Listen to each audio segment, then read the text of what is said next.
The wind howled through the gaps in the weathered wooden walls, carrying with it the scent of pine and distant rain. Emma stood at the edge of what used to be her childhood home, a dilapidated shack perched on the steep slopes of the Colorado Rockies. The structure leaned dangerously to one side, its roof partially caved in, windows long gone, replaced by gaping holes that stared back at her like hollow eyes. Beside her, a scraggly German shepherd mix named Bear pressed against her leg, his warm body offering the only comfort she'd known in weeks. This place, forgotten by time and abandoned by hope, was now all she had left in the world. If you're enjoying this story and want to see more content like this, please hit that like button and subscribe to the channel. It really helps us continue bringing you these powerful stories. Emma was 19 years old, though the hardness in her green eyes made her look older. Her auburn hair, tangled and unwashed, hung past her shoulders in matted clumps. Her clothes, a worn flannel shirt and jeans with holes in the knees, hung loose on her thin frame. She'd lost weight over the past month, ever since the state had aged her out of the foster care system with nothing but a garbage bag full of belongings and $100 in her pocket. That money was gone now, spent on bus fare to this remote mountain town and the few meals she'd managed to scrape together. The shack had belonged to her father, a man she barely remembered. Thomas Mitchell had been a prospector, one of the last of a dying breed who still believed the mountains held secrets worth finding. He died when Emma was 7, in a mining accident that had been ruled an equipment failure. Her mother had died giving birth to her, leaving Thomas as her only family. After his death, Emma had been shuffled through the foster system, moving from home to home, never staying long enough to feel like she belonged anywhere. Bear whined softly, nudging her hand with his cold nose. She'd found the dog 3 years ago, starving and injured on the side of a rural highway. She'd nursed him back to health with scraps from her foster family's kitchen, stolen when no one was looking. Bear had been her constant companion ever since, the only living thing that had never left her. The early October air bit at her exposed skin as grey clouds gathered overhead. She'd hitchhiked for 2 days to reach this place, following a faded property deed she'd discovered among the few belongings the state had stored from her father's estate. The deed was the only thing of value she owned, a piece of paper that gave her legal claim to this worthless piece of mountain land and the collapsing structure that sat upon it. Emma approached the shack slowly, her boots crunching on the carpet of fallen pine needles and dead leaves. The front door hung by a single hinge, the wood so rotted she could see straight through to the interior. Inside, the floor was littered with debris, broken furniture, and years of accumulated dirt and animal droppings. A rusted iron stove sat in one corner, its pipe long since disconnected and lying in pieces on the ground. The walls were covered in a layer of grime, so thick she couldn't make out their original color. This is home now, she thought, fighting back the despair that threatened to overwhelm her. There was nowhere else to go, no one to call, no safety net to catch her fall. The nearest town, Pinewood, was 7 miles down the mountain, a place too small to offer much in the way of opportunities, but large enough that she hoped to find some kind of work. Bear explored the interior cautiously, his nails clicking on the few sections of solid floor remaining. He stopped suddenly, growling low in his throat at something in the far corner. Emma followed his gaze, but saw nothing beyond shadows and debris. The dog's instincts had saved her more than once, though, so she made a mental note to investigate that corner more carefully once she had some light. The first drops of rain began to fall, fat and cold, splashing against her face. Within minutes, it became a downpour. Emma grabbed Bear's collar and pulled him into the shack, positioning them both under the one section of roof that seemed mostly intact. Water poured through the holes above them, creating muddy puddles on the floor. The temperature dropped rapidly, and she could see her breath misting in the damp air. She pulled her thin jacket tighter around herself, but it did little to ward off the cold that seeped into her bones. Bear pressed closer, sharing his warmth. They sat together in the darkness as the storm raged around them, the shack creaking and groaning under the assault of wind and rain. Emma wondered if the structure would even survive the night, if she'd made a terrible mistake coming here. But what choice did I have? She asked herself for the 100th time. The alternative was the streets, shelters that were always full, or worse. At least here, she had something that was legally hers, a piece of ground that no one could take away from her. It wasn't much, but it was more than she'd had yesterday. As the storm continued through the night, Emma made plans. She'd survived worse than this. She'd survived foster homes where she'd been nothing more than a paycheck, where she'd gone to bed hungry more often than not. She'd survived schools where she'd been bullied for her second-hand clothes and lack of friends. She'd survived the crushing loneliness of knowing that no one in the world truly cared whether she lived or died. She could survive this too. When the rain finally stopped sometime after midnight, Emma ventured outside to relieve herself behind a cluster of pine trees. The clouds had cleared, revealing a sky so full of stars it took her breath away. She'd never seen anything like it, living as she had in cities and towns where light pollution washed out the heavens. Here, the Milky Way stretched across the sky like a river of light, so bright she could almost read by it. For just a moment, standing there in the cold mountain air with the universe spread out above her, Emma felt something other than despair. It was small, barely more than a flicker. But it was there, hope. Maybe she could make something of this place. Maybe she could build a life here, away from the systems and people who had failed her at every turn. She returned to the shack and curled up in the driest corner she could find, using her backpack as a pillow and Bear as a blanket. Sleep came fitfully, interrupted by the sounds of the forest around her and the gnawing hunger in her belly. But she slept, and that was something. Morning came grey and cold. Emma woke to find frost coating the inside of the shack's walls, her breath forming clouds in the frigid air. Every muscle in her body ached from sleeping on the hard floor. Bear was already awake, sitting by the broken door and watching the forest with alert eyes. She forced herself to stand, her joints protesting the movement. In the pale morning light, the shack looked even worse than it had the night before. The damage was more extensive than she'd realized. The entire back wall had partially collapsed, leaving a gaping hole open to the elements. The floor was so rotted in places that she could see straight through to the ground beneath. The roof had at least a dozen holes, some large enough to fit her head through. But Emma had learned long ago not to be overwhelmed by impossible tasks. She'd learned to break big problems into small, manageable steps. First priority, make the shack weatherproof enough to survive in. Second priority, find food and water. Third priority, figure out how to make money. Everything else could wait. She spent the morning exploring the property, Bear trotting along beside her. The shack sat on about 5 acres of steep, rocky terrain, mostly covered in pine and aspen trees. A small creek ran along the eastern boundary, its water crystal clear and so cold it made her teeth ache when she drank from it. That solved the water problem, at least. There were wild berries growing in scattered patches, though most were past season. She found an apple tree, old and gnarled, still bearing fruit. The apples were small and tart, but edible. She and Bear shared one, the first food either of them had eaten in nearly 24 hours.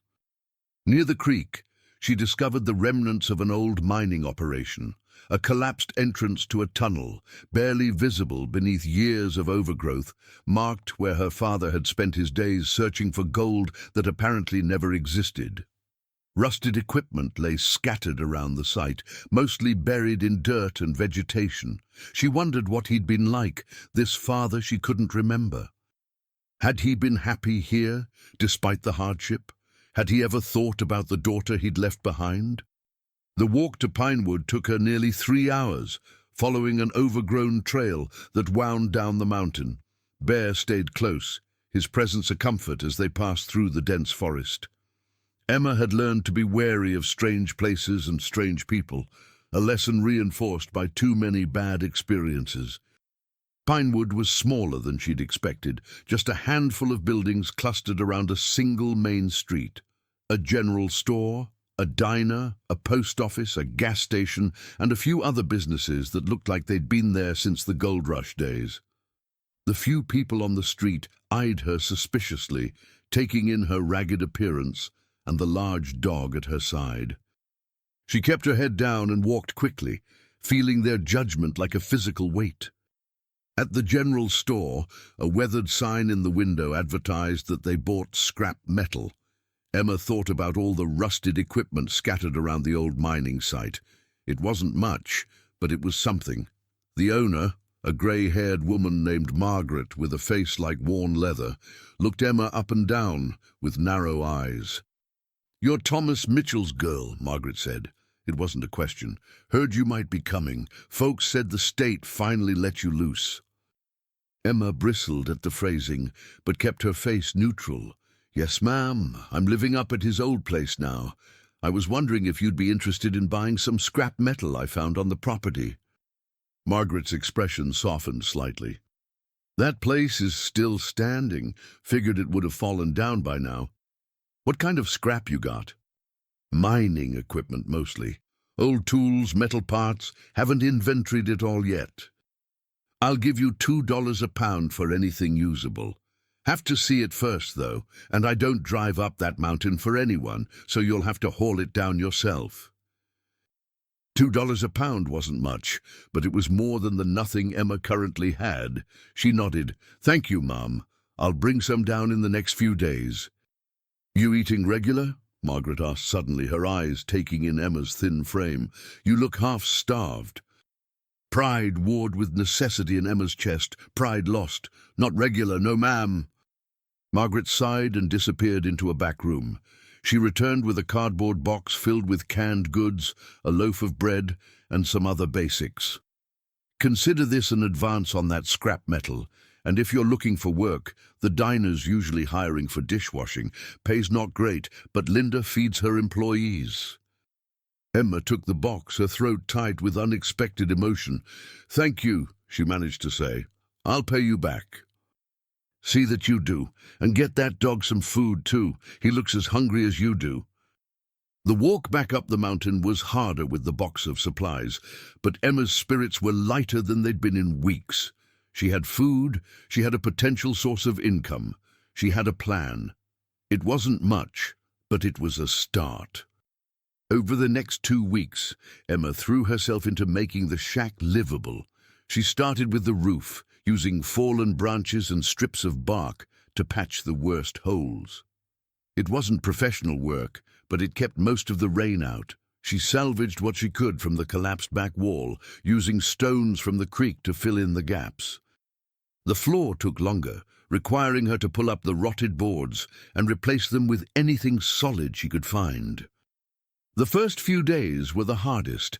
Emma's hands, soft from years of indoor living, blistered within hours. The blisters burst, leaving raw, painful wounds that made every movement agony. She wrapped them in strips torn from an old shirt, but the fabric did little to ease the burning pain. Still, she kept working. Stopping meant giving up, and giving up meant dying. It was that simple. Each morning she woke before dawn, her body screaming in protest.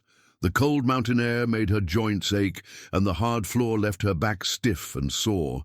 But she'd force herself up, share a meager breakfast with Bear, usually just a handful of wild berries and creek water, and get back to work. The physical labor was brutal, but it was also clarifying. There was no room in her mind for the dark thoughts that had plagued her in the foster system, no space for self-pity or despair, just the immediate concrete challenge of survival. She learned through trial and error. The first section of roof she patched collapsed during a rainstorm, teaching her to overlap the bark strips more carefully. The first wall repair crumbled when she didn't brace it properly.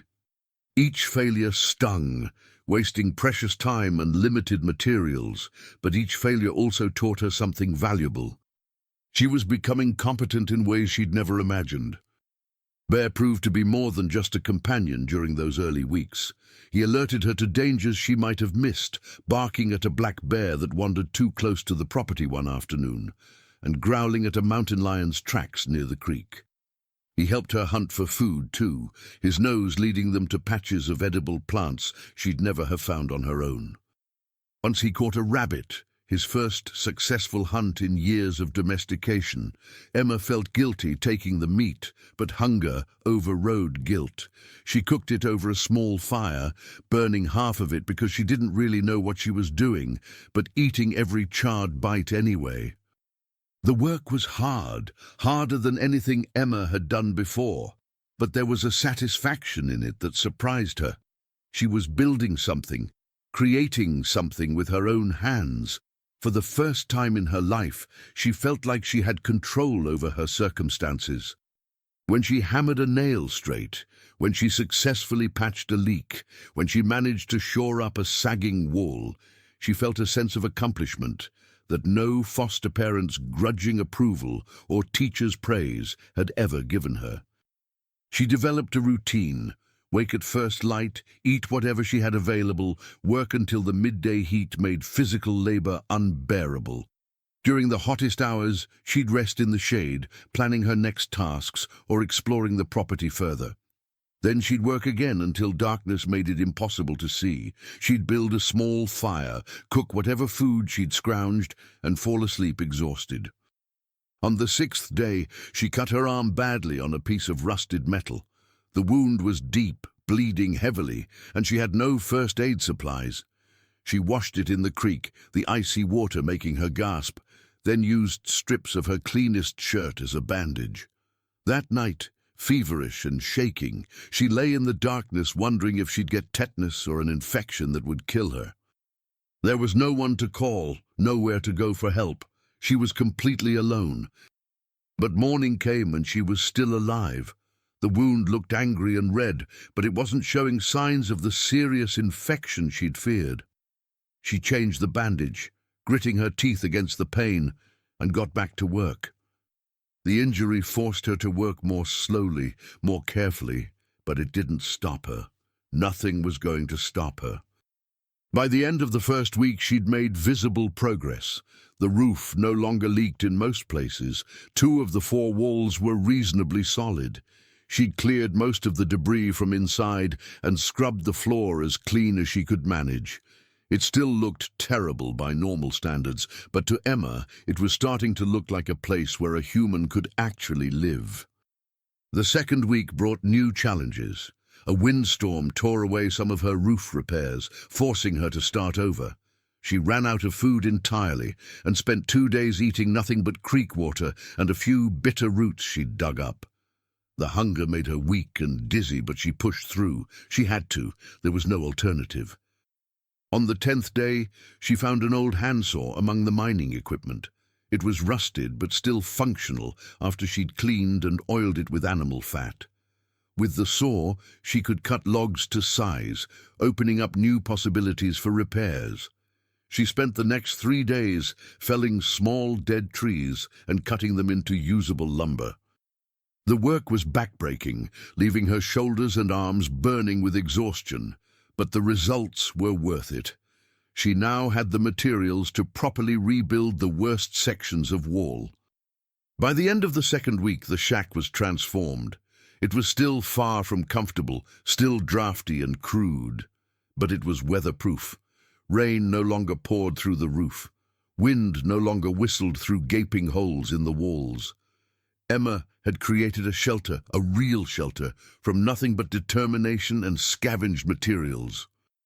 The scrap metal proved more valuable than she'd expected. She made multiple trips down the mountain, hauling loads of rusted equipment in a makeshift sled she'd constructed from an old door and some rope. Margaret paid her fairly, and with the money, Emma bought proper tools: a hammer, nails, a saw, work gloves. She also bought dog food for Bear and some warmer clothes for herself as October gave way to November and the mountain air grew colder. The trips down the mountain became a regular part of her routine. Each journey took 3 hours of steep hiking, and she'd often arrive in Pinewood sweating despite the cold, her legs trembling from exertion. The sled she'd built was crude but functional, though it required constant repairs. More than once it broke apart on the trail, spilling her carefully loaded scrap metal across the rocky path. She'd sit there, sometimes on the verge of tears from frustration, and rebuild it. Then she'd reload everything and continue down. The people of Pinewood watched her comings and goings with a mixture of curiosity and respect.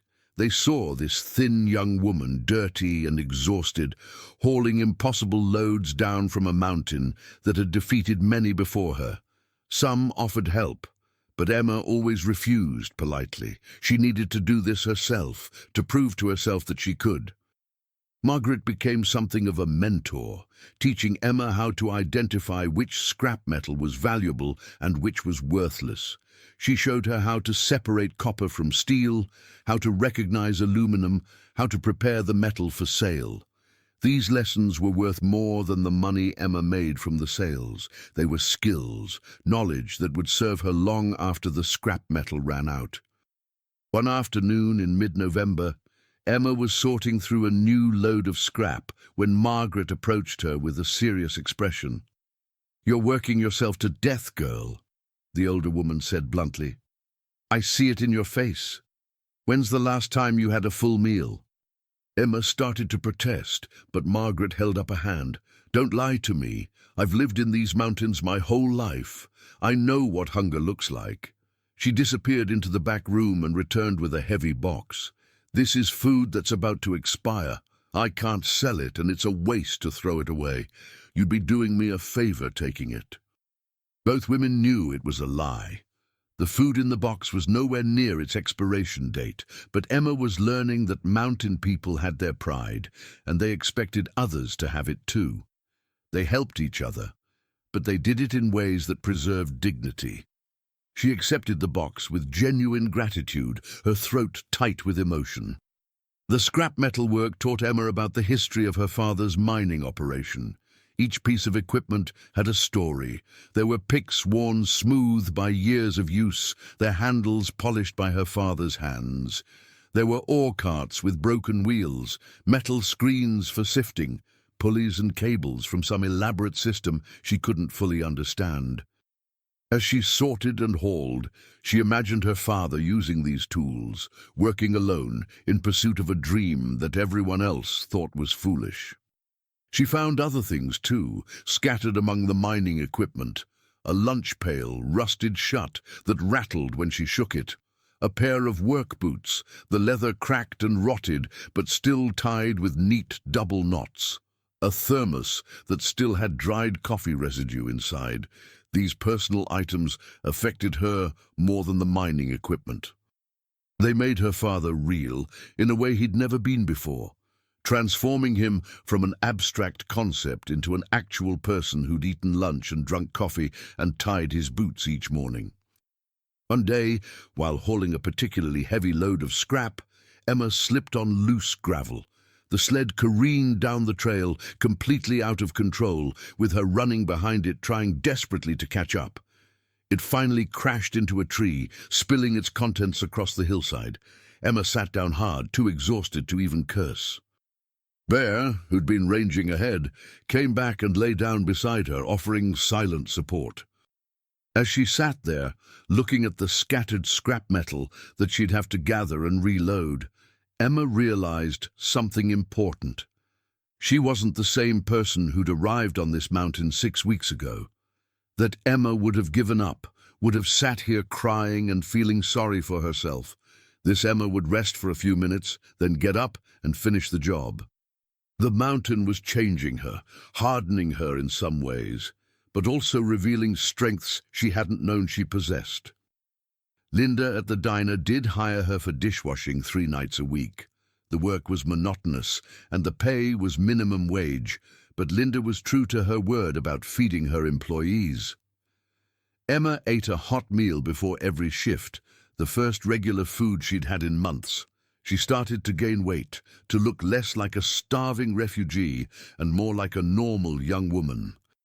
The diner became Emma's window into Pinewood's community. She worked in the back, washing dishes in steaming water that left her hands red and wrinkled, but she could hear everything happening in the dining room. She learned who was dating whom, who was feuding, who was struggling, who was thriving.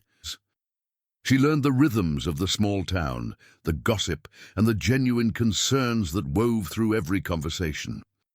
Linda herself was a revelation. She was in her 50s, round and energetic, with grey hair she kept pinned up and a face that showed every emotion. She'd owned the diner for 20 years, having inherited it from her parents. She knew everyone in town and seemed to know everything that happened within a 50-mile radius. "You're Thomas Mitchell's girl," Linda said on Emma's first night, not as a question, but as a statement of fact. "I remember when you were born. Your father was so proud, came in here buying everyone coffee and talking about his daughter. Then your mother passed and something broke in him. He went up that mountain and barely came down after that." Emma's hands paused in the dishwater. "Did you know him well?" "Well enough. He was a dreamer, your father, always talking about the big strike he was going to make, the fortune he'd find. Most folks thought he was crazy, wasting his life chasing fool's gold. But he was a good man, never hurt anyone. And he loved you fierce, even if he didn't know how to show it properly." These glimpses into her father's life sustained Emma through the long, tedious hours of dishwashing. She learned that he'd been kind, tipping generously even when he had little, that he'd helped neighbors when they needed it, fixing equipment or lending tools, that he'd been lonely but had chosen that loneliness, retreating from the world after her mother's death. The other employees at the diner slowly warmed to Emma. There was Rosa, a waitress in her 30s with 3 kids and an ex-husband who didn't pay child support. She was tough and funny, quick with a joke, but faster with her fists if anyone gave her trouble. She took Emma under her wing, teaching her how to avoid Linda's occasional temper and which customers to watch out for. "That one," Rosa would say, nodding toward a table, "tips 20%, but wants you to know his entire life story. That one over there, hands to yourself or she'll get you fired. And see that guy in the corner? He's harmless but drunk, so just nod and smile and get away as fast as you can." There was also Bobby, the cook, a man in his 40s who'd worked in restaurants from Denver to Los Angeles before coming back to Pinewood to care for his aging mother. He could make anything taste good, even the cheap ingredients Linda bought in bulk. He was quiet, keeping mostly to himself, but he'd sometimes slide extra food onto Emma's plate before her shift. "You're too skinny," he'd grunt, his only explanation. Emma worked hard at the diner, staying late to clean things that weren't in her job description, showing up early to help with prep work. She needed this job, not just for the money, but for the connection to humanity it provided. Up on the mountain, alone with just Bear for company, it was easy to forget that other people existed. The diner reminded her that she was part of a larger world, even if her place in that world was still uncertain. The hot meals made a difference. Emma could feel herself getting stronger, her body recovering from months of near starvation. Her clothes, which had hung loose on her frame, began to fit properly. The hollows in her cheeks filled out. She looked healthier, younger, more like the 19-year-old she actually was. But the work also exposed her to the lives of others, and sometimes that was painful. She'd hear families talking about college plans for their children, about holiday gatherings, about all the normal experiences she'd never had. She'd watch couples on dates, parents with their kids, friends meeting for dinner, and feel the old familiar ache of loneliness. One night, she overheard a conversation between 2 mothers discussing their daughters' upcoming birthdays. They were planning parties, talking about gifts and cakes and guests. Emma realized with a start that she couldn't remember ever having a birthday party. In the foster system, birthdays were often forgotten or marked with the bare minimum of recognition. She'd learned early not to expect anything. But instead of dwelling on what she'd missed, Emma focused on what she was building. She had a home now, a real home that was hers. She had work and money and food. She had Bear. She had Margaret and Linda, and the slowly growing network of people who were starting to see her as a person, rather than just Thomas Mitchell's unfortunate daughter. It wasn't the life she might have chosen, but it was a life she was creating through her own efforts, and that meant something. The regulars at the diner began to acknowledge her. A nod here, a good evening there. Some asked how she was settling in up on the mountain.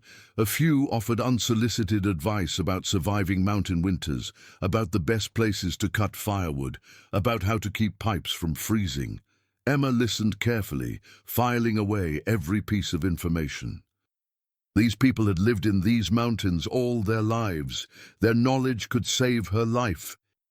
The people of Pinewood slowly began to accept her presence. They were a close-knit community, suspicious of outsiders, but they respected hard work. Word spread about how Emma was fixing up the old Mitchell place, doing it all herself, with no help. Some of the older residents remembered her father, and they'd nod to her on the street or offer brief words of encouragement. One evening in late November, as Emma was finishing a shift at the diner, a man approached her. He was in his 60s, with white hair and a face carved by years of mountain living. She recognized him as Frank Wilson, one of Pinewood's long-time residents. "Emma Mitchell?" he asked, his voice gruff but not unkind. "Yes, sir?" "I knew your father. We worked together sometimes back in the day. Heard you're fixing up his place." Emma nodded, unsure where this conversation was going. "He was a good man, your father," Frank continued. "Stubborn as hell, but good. He loved that mountain, loved the search. Always said he was close to finding something big right before he died." The old man paused, seeming to struggle with something. "I was there that day, the day of the accident." Emma's breath caught in her throat. She'd never met anyone who'd been present when her father died. "Equipment failure, they said," Frank went on, his eyes distant. "But I always wondered. Your father, he was careful, real careful about his equipment. He checked everything twice, 3 times. Didn't make sense that something would just fail like that." He focused back on Emma. "I'm probably just a crazy old man, but I wanted you to know.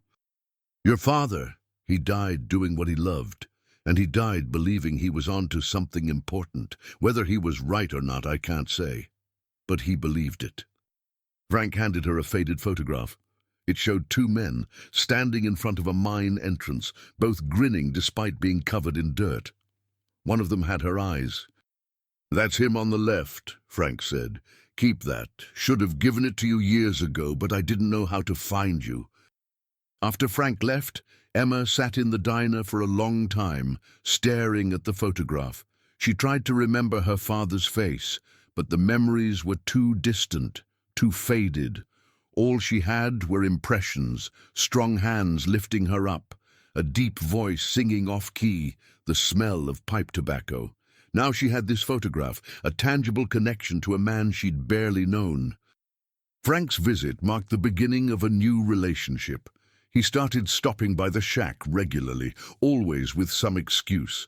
He'd brought extra firewood and thought she might need it.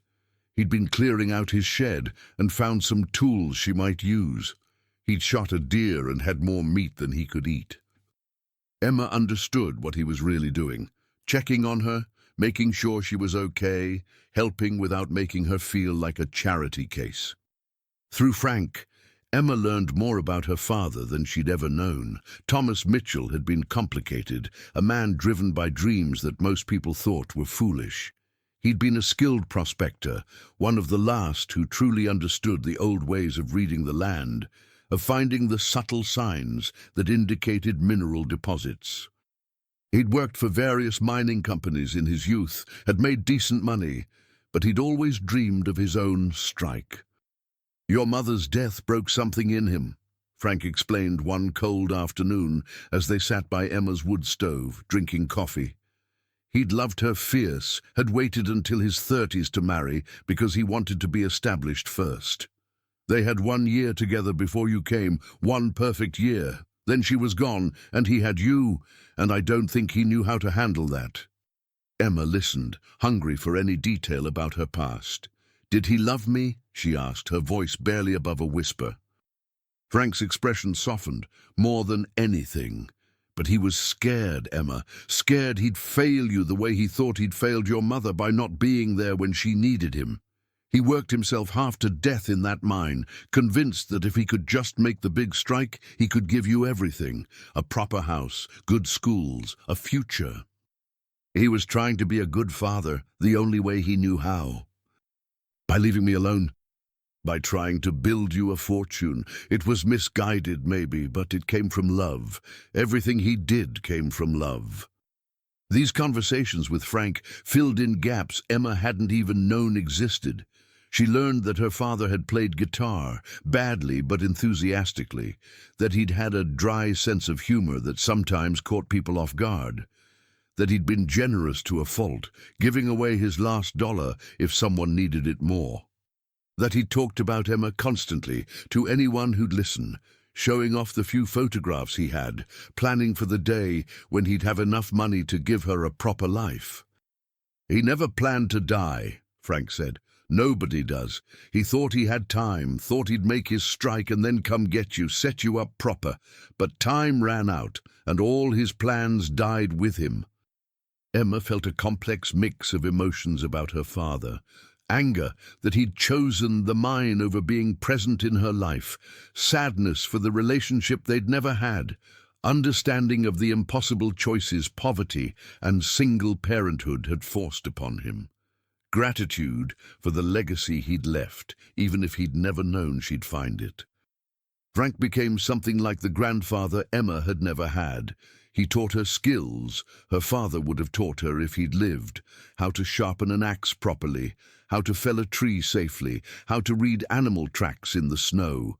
He showed her which plants were edible, which were poisonous, which had medicinal properties. He taught her to shoot, insisting that a woman alone on a mountain needed to know how to handle a rifle.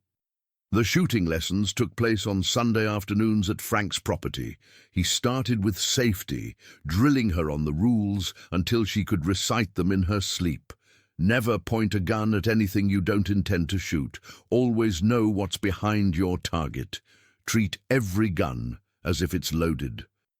The lessons were methodical, patient, with Frank correcting her stance and grip with the same care he might use teaching a beloved granddaughter. Emma proved to be a natural shot, much to Frank's surprise and her own. There was something meditative about it, about controlling her breathing, steadying her hands, focusing completely on the target.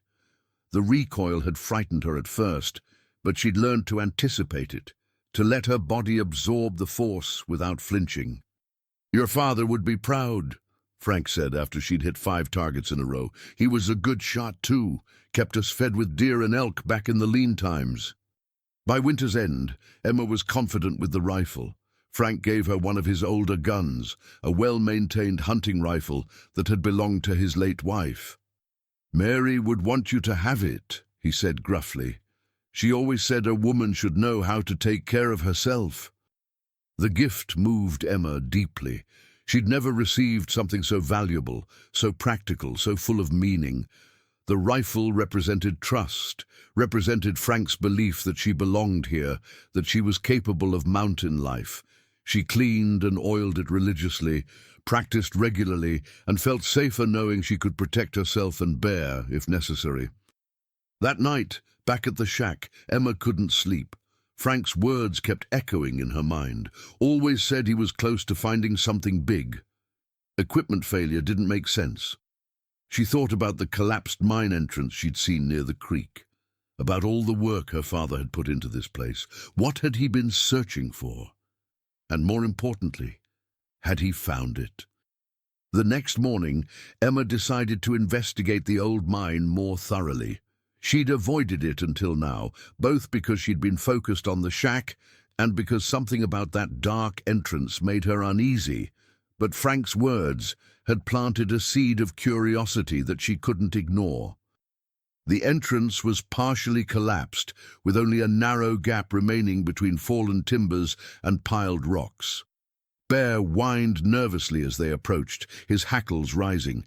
Emma had bought a flashlight with her last paycheck, and she clicked it on now, shining it into the darkness beyond the opening.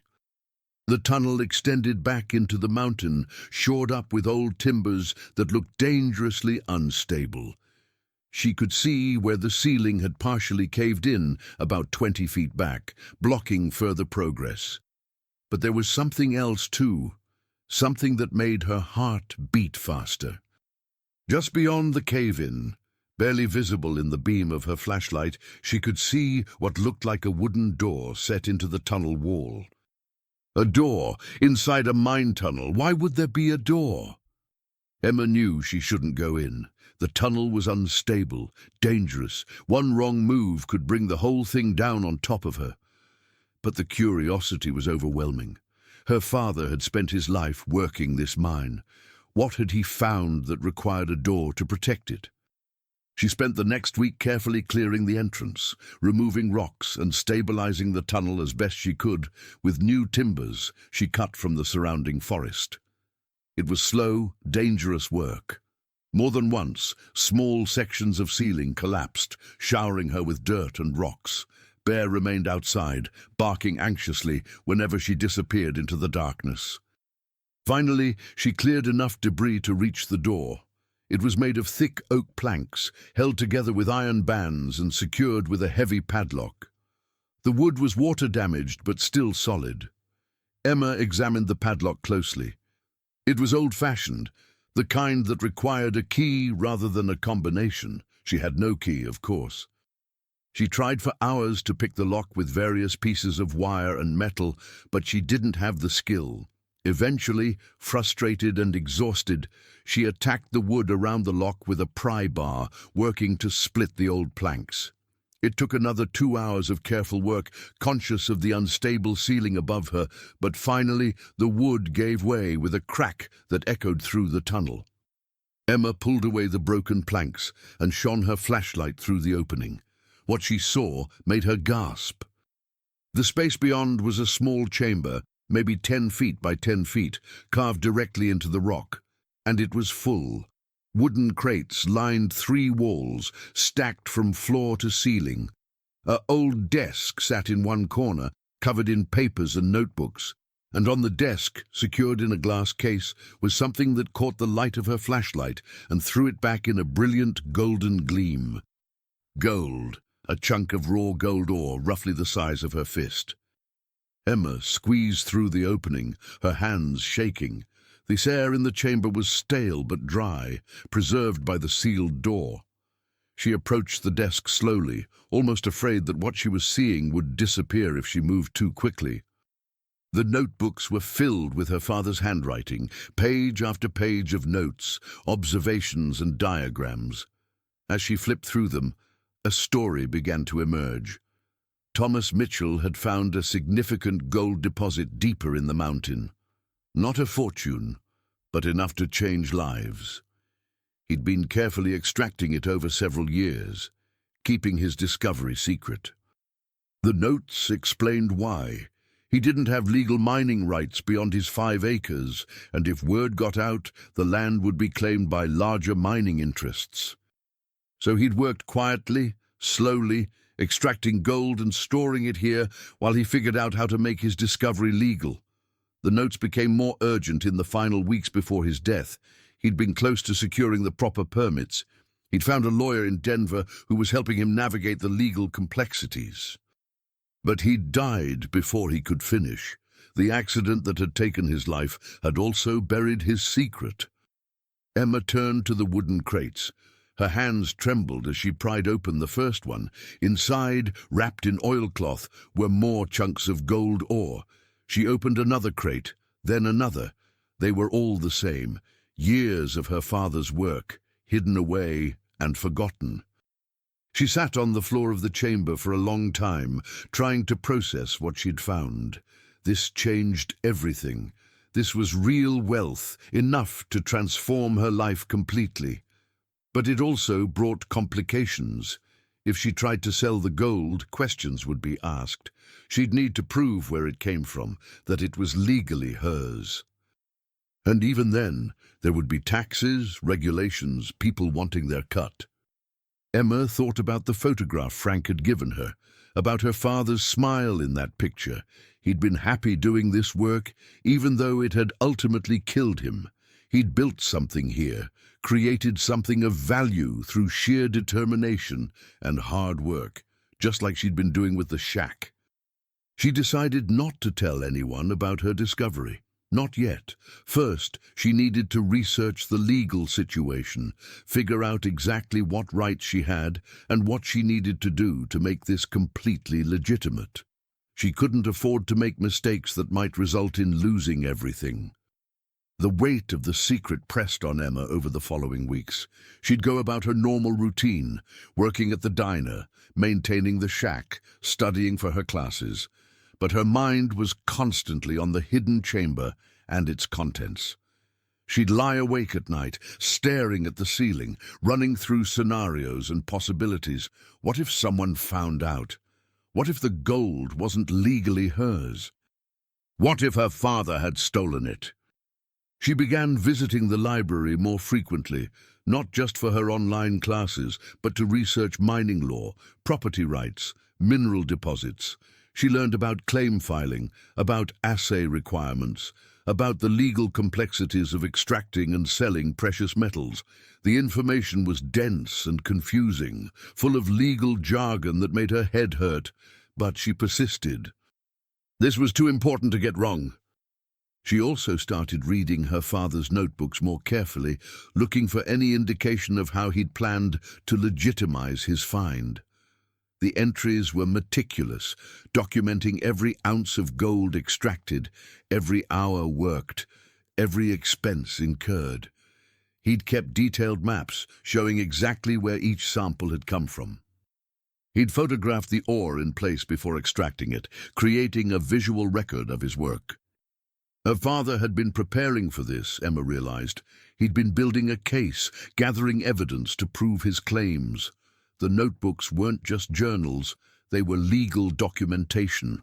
He'd known that when the time came to make his discovery public, he'd need proof that everything had been done properly, that the gold had come from his property, that he had the right to it. This discovery changed Emma's understanding of her father. He hadn't been a crazy dreamer chasing impossible fantasies. He'd been a professional, methodical, and careful, working toward a specific goal. The fact that he'd died before achieving that goal didn't diminish what he'd accomplished. If anything, it made it more poignant.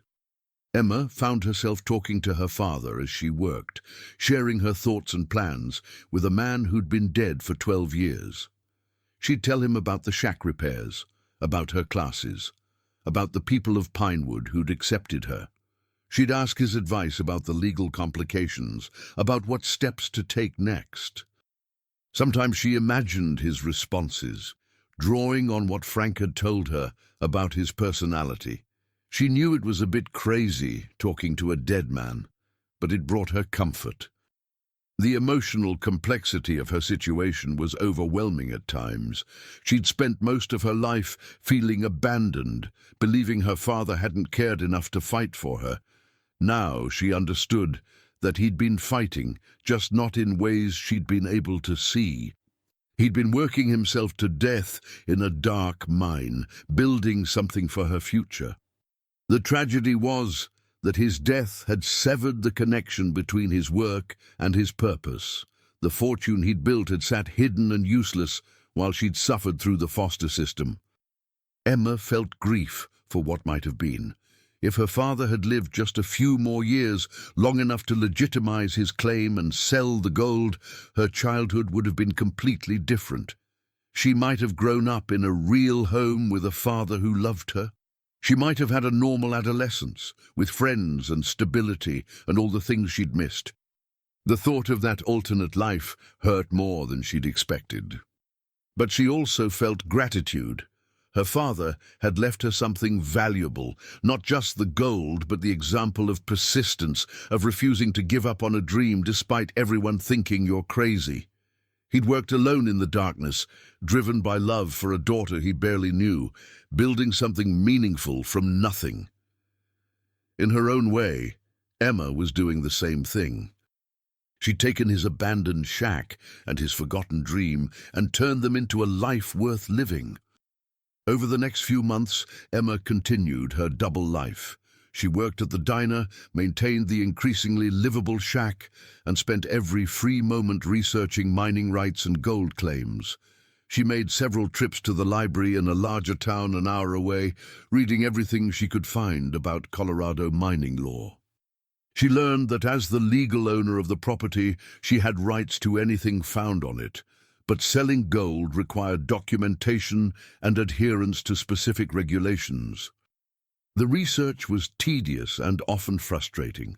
Laws were written in language designed to confuse anyone without a law degree. Regulations contradicted each other or had exceptions that were never fully explained. Emma filled notebooks with information, creating her own guide to navigate the legal maze. She learned about mineral rights versus surface rights, about patented versus unpatented mining claims, about the differences between placer and lode deposits. She also learned about the market for gold, about how prices fluctuated, about the different options for selling. She could sell to private collectors, to refineries, to gold buyers in larger cities. Each option had advantages and disadvantages, different prices and different requirements for documentation. She needed to be strategic, to maximize the value of her father's work while minimizing complications. The knowledge she gained was empowering. Emma had spent her life at the mercy of systems she didn't understand, moved around by social workers and foster parents who made decisions she had no input on. Now she was educating herself, taking control of her own fate, making informed decisions about her future. It felt revolutionary. She also continued reading her father's notebooks, learning about his methods and his dreams. In his final entries, he'd written about Emma, about how he was doing all of this for her future. The words made her cry, the first tears she'd shed since she was a child. He'd loved her, he'd been working to provide for her. And then he'd died, and she'd lost both him and his legacy to the bureaucratic shuffling of the foster system. Winter came hard to the mountains. Snow piled up several feet deep, and temperatures regularly dropped below zero. Emma had weatherproofed the shack well enough to survive, and she'd installed a wood stove she'd bought with her earnings from the diner. Bear had filled out on regular food, his coat thick and glossy. Together they huddled by the stove during the worst of the storms, warm and safe in the shelter Emma had built. The first major snowstorm arrived in early December, a blizzard that lasted 3 days and dumped nearly 4 feet of snow. Emma watched from her window as the world turned white, as the familiar landmarks disappeared under a blanket of pristine snow. The wind howled like a living thing, and the temperature plummeted.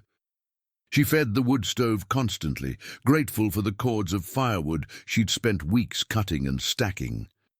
When the storm finally passed, Emma stepped outside into a transformed landscape. The snow was so deep that Bear struggled to walk through it, hopping like a rabbit. The path down to Pinewood was completely invisible, buried under drifts that reached higher than her head in places. She was trapped, completely isolated, with no way to reach town and no way for anyone to reach her. For the first time, real fear gripped her. What if she got sick? What if she ran out of food? What if another storm came before she could dig out? She stood in the doorway, staring at the overwhelming whiteness, feeling the weight of her solitude pressing down on her. But panic solved nothing. Emma forced herself to think practically. She had food for about 2 weeks if she was careful. She had plenty of firewood. She had water from melted snow.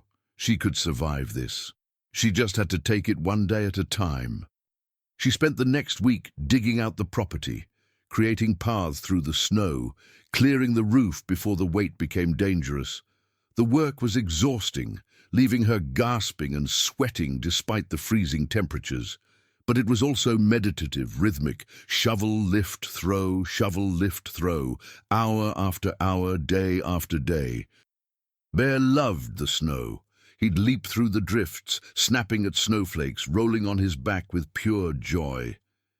His playfulness made Emma smile, even when she was too tired to stand. He reminded her that life wasn't just about survival, that there was room for happiness even in difficult circumstances. By the end of the week, she'd cleared enough of the main path that she could attempt the walk to town. It took her 6 hours, more than twice the usual time, but she made it. The town looked like a Christmas card, all the buildings covered in snow, smoke rising from chimneys, lights glowing warmly in windows. Emma felt a surge of affection for this place that had accepted her, this community that had given her a chance. Margaret was worried when Emma stumbled into the general store, exhausted and half-frozen.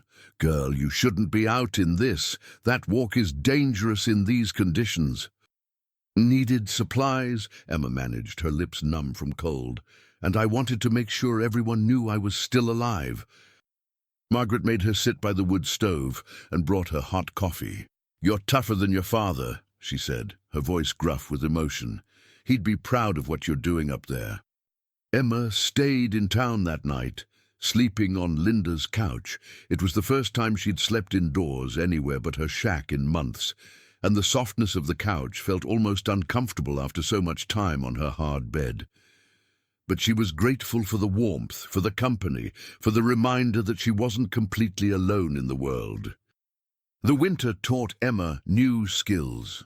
She learned to read the sky, to predict storms before they arrived.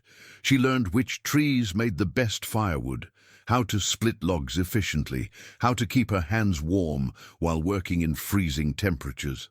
She learned to measure time by the angle of the sun, to navigate by the stars on clear nights, to judge distances in snow-covered terrain. She also learned about true isolation. There were days when the weather kept her trapped in the shack, unable to work outside, with nothing to do but feed the fire and wait. The silence was absolute, broken only by the wind and the crackling of burning wood. On those days, the loneliness was crushing. She talked to Bear just to hear a human voice, even if it was only her own. She'd read the few books she'd borrowed from the town library over and over, memorizing passages just to have something new in her mind. But the isolation also taught her self-reliance in ways nothing else could have. She learned to be comfortable with her own company, to enjoy the silence rather than fear it. She learned to entertain herself with simple things, watching the play of firelight on the walls, studying the patterns of frost on her windows, observing the wildlife that ventured close to the shack. She learned that she was enough, that she didn't need constant stimulation or validation from others to feel whole. January was the hardest month. The temperature stayed below zero for 2 straight weeks, and snow fell almost daily. Emma's wood supply dwindled faster than she'd expected. She'd cut and stacked what she thought was plenty, but she'd underestimated how much fuel it took to keep the shack warm in the brutal cold. She started rationing, letting the fire burn lower at night, waking up shivering to rebuild it before dawn. One particularly cold night, the temperature dropped to 20 below zero. Emma lay huddled under every blanket she owned, with Bear pressed against her back for warmth. She could see her breath inside the shack, despite the wood stove. The cold was so intense it hurt to breathe. She lay there wondering if she'd survive until morning, if maybe she'd made a terrible mistake thinking she could handle a mountain winter. But morning came, as it always did, and she was still alive. Frost coated everything inside the shack, but she was alive. She fed the stove, made herself move despite the cold, forced her stiff muscles into action. Another day survived, another small victory. The challenges of winter made Emma realize how much she'd learned, how much she'd grown. The frightened girl who'd arrived in October wouldn't have survived this. But she wasn't that girl anymore. She'd become someone else, someone stronger and more capable. The mountain had tested her and she'd passed, not easily but successfully. By late January, Emma had developed a deep respect for the people who'd chosen to make their lives in these mountains. She understood now why they were tough, why they were self-reliant, why they didn't suffer fools. You had to be hard to survive here. But she also understood why they were kind to their neighbors, why they helped each other without being asked. In a place this harsh, community wasn't optional, it was survival. She began to love the mountain in a way she'd never loved anywhere else, the silence broken only by the wind in the pines and the occasional call of a bird, the beauty of fresh snow coating everything in pristine white, the satisfaction of splitting wood for the stove, of melting snow for water when the creek froze over, of surviving through her own competence and determination. In February, Emma finally made contact with the lawyer her father had been working with in Denver. The man was in his 70s now, semi-retired, but he remembered Thomas Mitchell clearly. "I wondered what happened to that claim," he told Emma over the phone. "Your father was so close to getting everything finalized.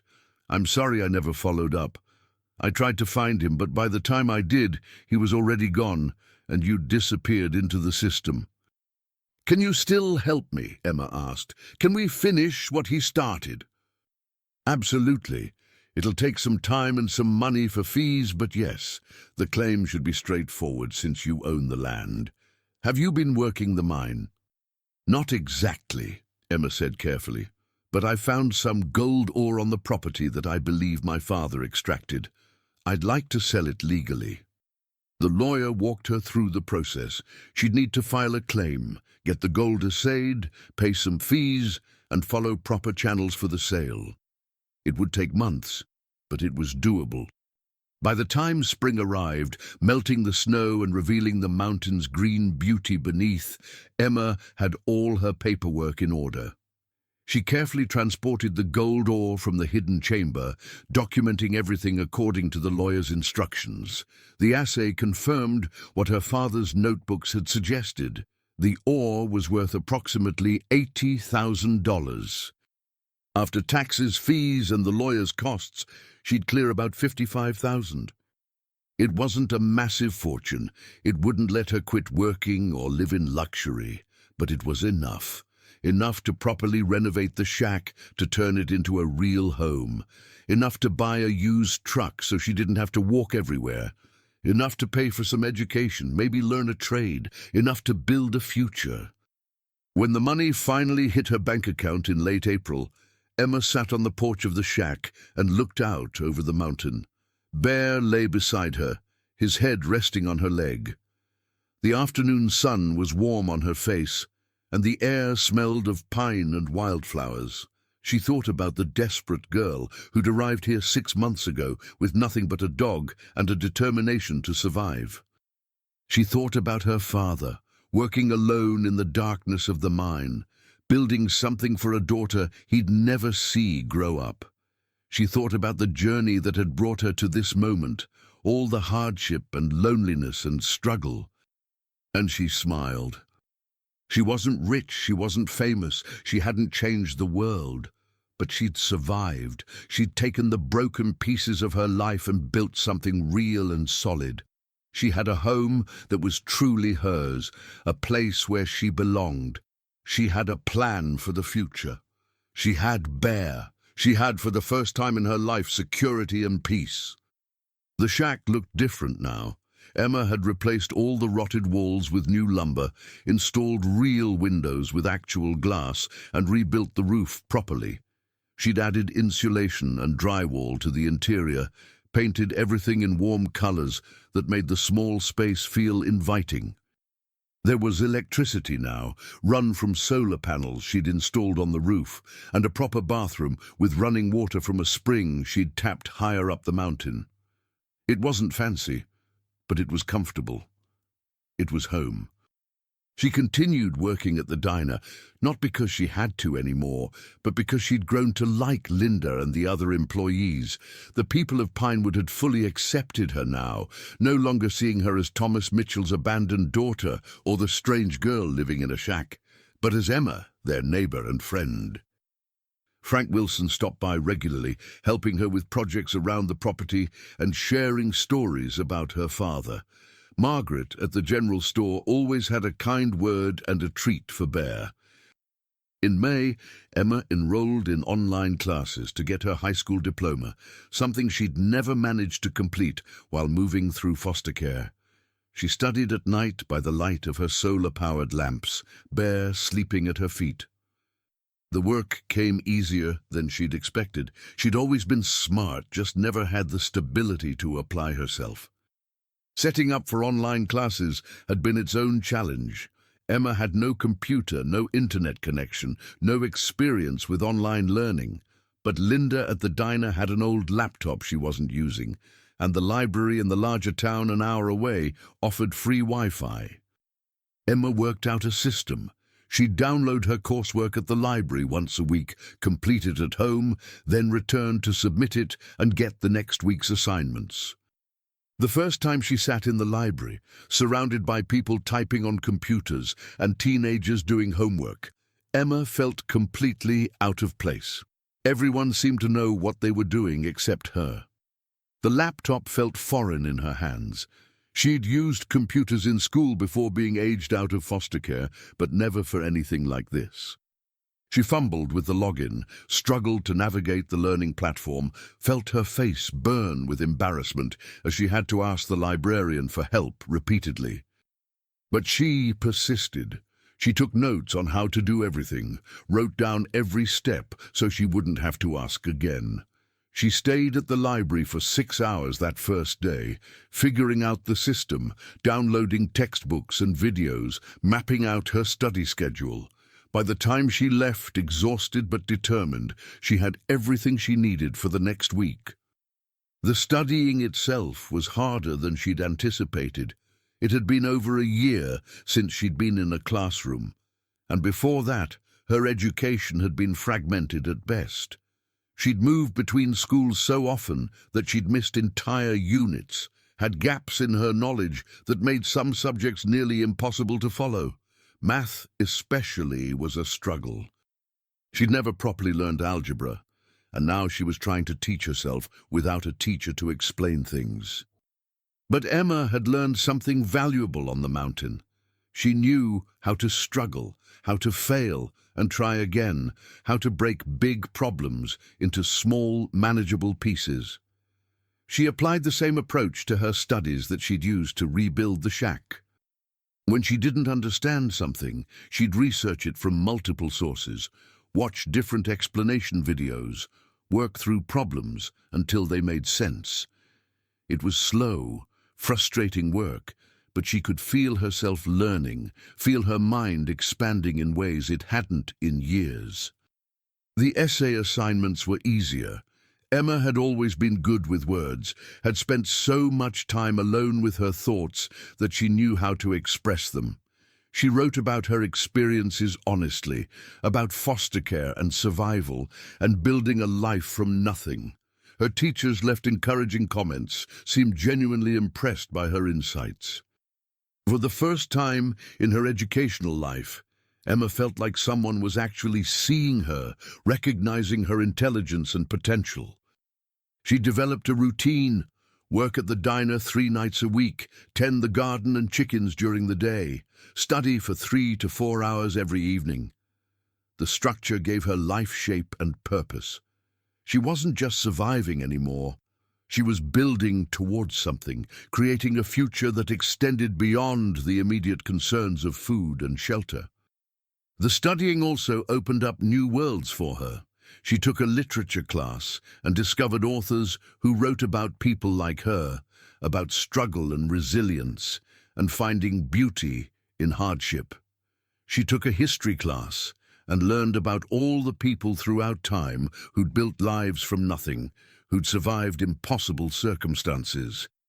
She took a science class and began to understand the ecology of the mountain she called home, the intricate web of life that surrounded her. Bear seemed to understand that study time was important. He'd settle beside her chair, his presence comforting but undemanding.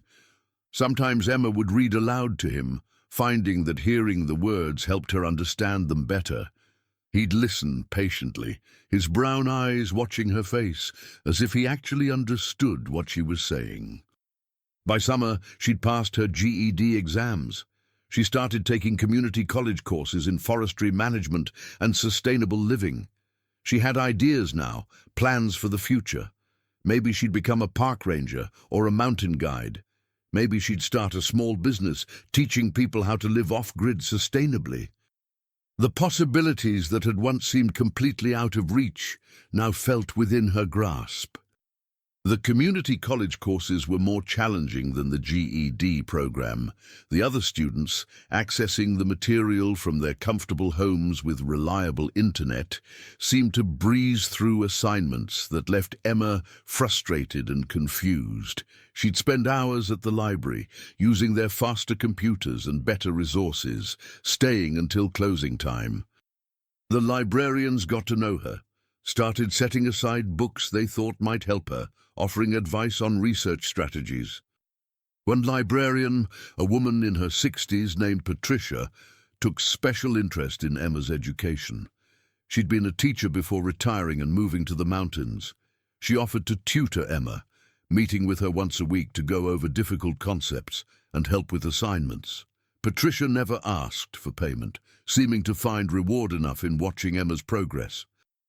"You have something special," Patricia told her one afternoon after a particularly productive tutoring session. "You have grit. Intelligence is common, but grit is rare. That combination will take you far." Emma thought about those words often. Grit.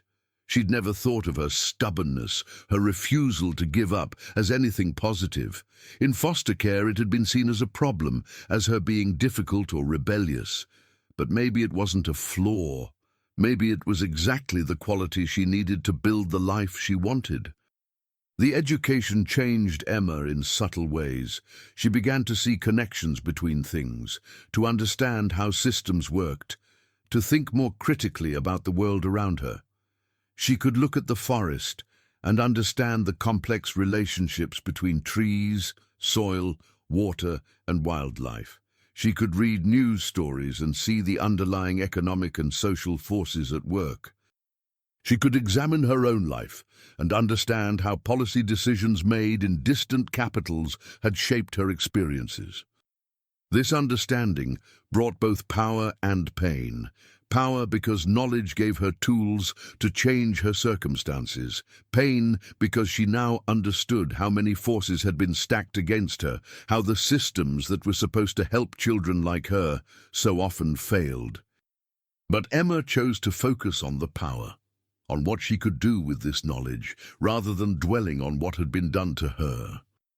One evening in August, nearly a year after she'd first arrived, Emma sat on her porch watching the sunset paint the peaks gold and red. Bear, now healthy and strong, dozed beside her. The vegetable garden she'd planted was thriving, providing fresh food. The chickens she'd bought scratched in their coop nearby. The mountain was alive with sound, birds, wind, the distant rush of the creek. The porch itself was new, built over the summer, with lumber she'd bought with her gold money.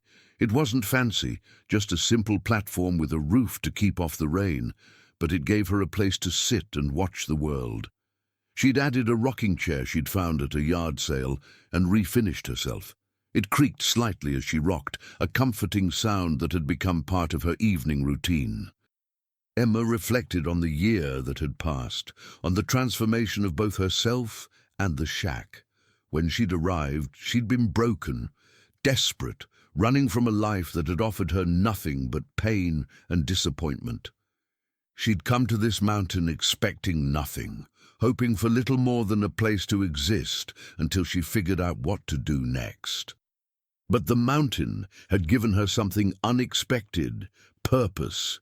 Each challenge she'd overcome, each skill she'd learned, each small victory in the battle to survive had built something inside her. She'd discovered strengths she hadn't known she possessed, capabilities that had been dormant, waiting for circumstances that demanded their use. The garden had been one of her proudest accomplishments. She'd known nothing about growing food when she'd started, had never planted so much as a flower. But she'd bought books at the library sale, watched videos during her trips to town, asked advice from anyone who'd lived in these mountains, long enough to know what grew well at this altitude. The first month had been disappointing. Seeds that didn't sprout, seedlings that withered, plants that grew but produced nothing. She'd felt like a failure, wondering if she was too stupid or incompetent to do something humans had been doing for thousands of years. But Frank Wilson had stopped by one day, seen her frustrated tears, and gently explained her mistakes. Wrong soil pH for what she was trying to grow, not enough direct sunlight in that spot, too much water for these plants, not enough for those. He'd helped her relocate the garden, test the soil, choose varieties that would thrive in mountain conditions, and slowly, miraculously, things had begun to grow. The first tomato she'd harvested had been small and oddly shaped, but it had tasted like victory. The carrots had been thin and twisted, but they were hers, grown by her hands in soil she'd prepared. Now, in late summer, the garden was producing more than she could eat. She'd learned to can and preserve, filling shelves with jars of tomatoes, pickles, beans. She'd learned to dry herbs, to store root vegetables in the cool darkness under her shack. She was building food security for the coming winter, doing what humans had done for millennia, preparing for scarcity during times of abundance. The chickens had their own story. Emma had bought 4 pullets in the spring, young birds that were just starting to lay. She'd built a coop from scrap lumber and chicken wire, following plans she'd found online. The first few weeks had been a learning curve. She hadn't realized chickens had such distinct personalities, that they'd establish a pecking order, that they'd need protection from the predators that saw them as easy meals. She'd lost 1 chicken to a fox in the first month, a painful lesson about the importance of securing the coop at night. The loss had devastated her more than she'd expected. She'd held the remaining 3 birds, feeling their heartbeats against her palms, and promised them she'd do better. She'd reinforced the coop, added locks, started a ritual of checking and double-checking every evening.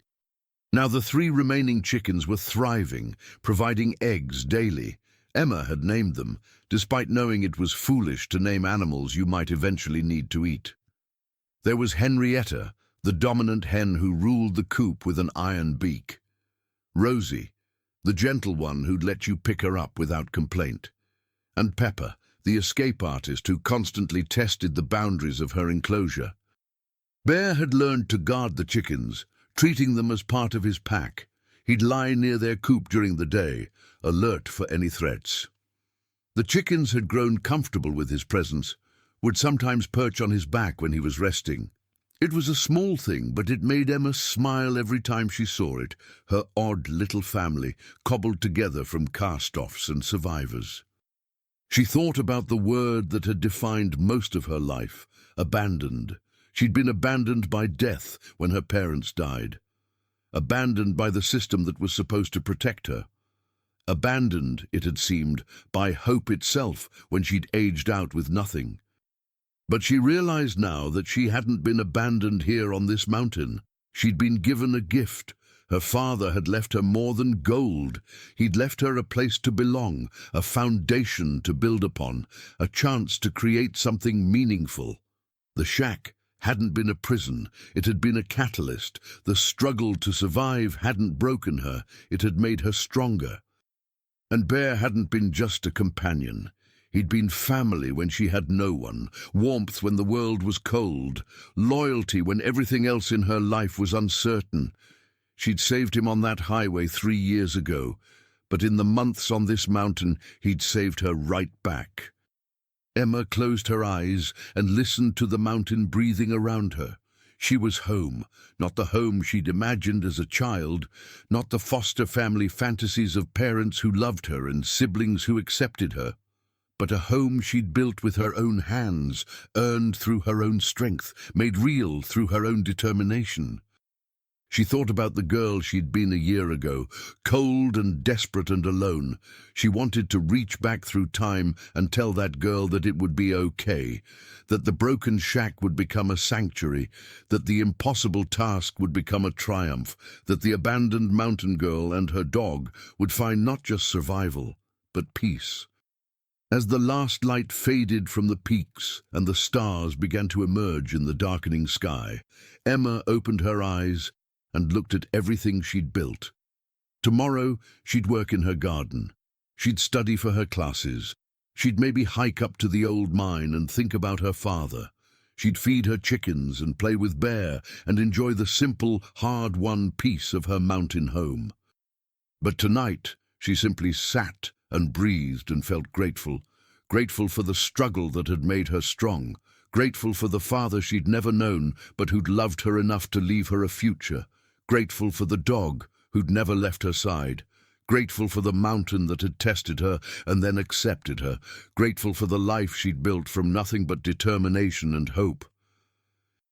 The wind whispered through the pines, carrying with it the promise of autumn to come, of winter after that, of springs and summers stretching out ahead. Emma smiled and scratched Bear behind his ears. Whatever came next, they'd face it together on this mountain they'd made their own. And that, she thought, was more than enough.